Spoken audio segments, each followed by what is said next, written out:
د نیکمرغه لوی اختر د رارسېدو په مناسبت د مبارکي پیغام.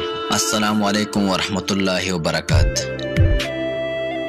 د نیکمرغه لوی اختر په رارسېدو تاسو ته ټول اسلامي امت ته په ځانګړي ډول د غیور او جهادپال ملت او اتلانو او فدایانو مجاهدینو ته مبارکي وړاندې کوم.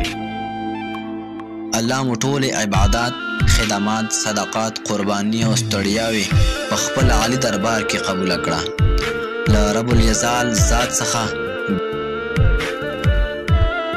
درته د خپل رضا او لقا سوال کوم.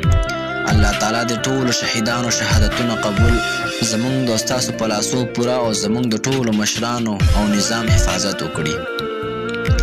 د لوی الله تعالی ستر فضل او احسان دی چې د هیواد په ازادۍ سرتاسري امنیت او پوره ډاډ او خوښۍ کې د نیکمرغه لوی اختر